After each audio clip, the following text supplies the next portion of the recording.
was regarding birthday parties. Look, to be honest with you, I need to give an introduction to the answer. Islam is a religion I have chosen, you have chosen. Have you chosen it? We've chosen it. Is it from you or from Allah? Are you happy that it's from Allah? So if the dunya tells you something and Allah tells you something else, does it make, or which one is more important, the first or the second? What Allah has said. So even if the whole world is doing something and we are taught that this is not supposed to be done in the deen, we should not be feeling it hard in our hearts to say, Allah, if I die today, I know that I chose to be a Muslim and I chose to worship you and I know it's your rules.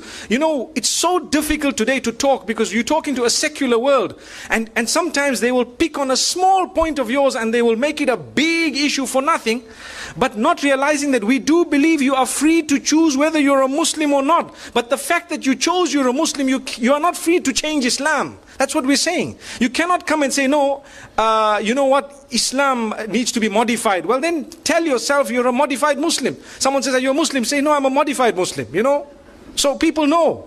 But if you want to call yourself a Muslim, you've surrendered. So you need to know there are certain things that people might say, and you might think, oh, this guy is backward, man. How could he say that, you know? But it's because it's not from me or my pocket. My children would like to also go to birthday parties and celebrate and so on. I sit them down and I explain to them what the candles are all about. Do you know what the candles on a birthday party are all about? In ancient Europe, when the winters were so bad that people used to go into literal hibernation to keep themselves warm in whatever way they had. And when they would come out, they would count the dead. Did you know that? They would count the dead. And in order to celebrate the fact that those who are alive have passed through the winter and survived and fought nature, which means nature came to kill us in the form of cold, and because we fought nature and we stayed alive, now we need to defy it by blowing out candles. So they would put how many ever candles of their age and blow them out to show we can defy it. It's something that we believe is rooted in the medieval Europe. And it comes with its own satanic origins and so on. But people today say, what's wrong? What's wrong? I'm blowing the candles.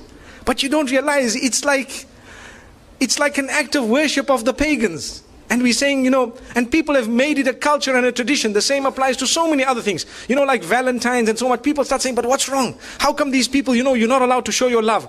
Well, to be honest, we are being fooled by believing that, you know what, you need to celebrate the fact that you're 1 year older by throwing a big party, everyone must come, but you don't know that now you're closer to your grave, for example. Or there are more responsibilities on your shoulder. I'm not saying that when your age turns that you must not make dua to Allah, Ya Allah grant me a good age and so on. But firstly, we have a Hijri calendar.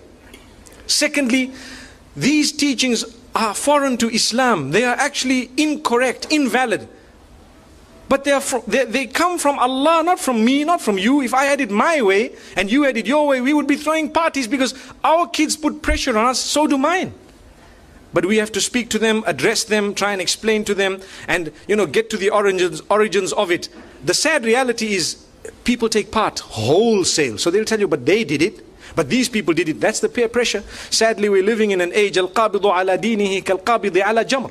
A person who wants to hold fast to the deen is someone similar to he who is holding fast to, you know, a red hot coal, for example. So you find even families which are supposedly religious, you know, they have these big birthday parties and so on, whereas it is Islamically incorrect. Wallahu a'lam. Allah knows best. There are more important things we could do, you know, than that. We could throw a party on a different occasion altogether in order to celebrate other things than to do it the pagan way. You know, I would prefer a graduation party than to have a birthday party. May Allah subhanahu wa ta'ala bless our children. May He bless us all.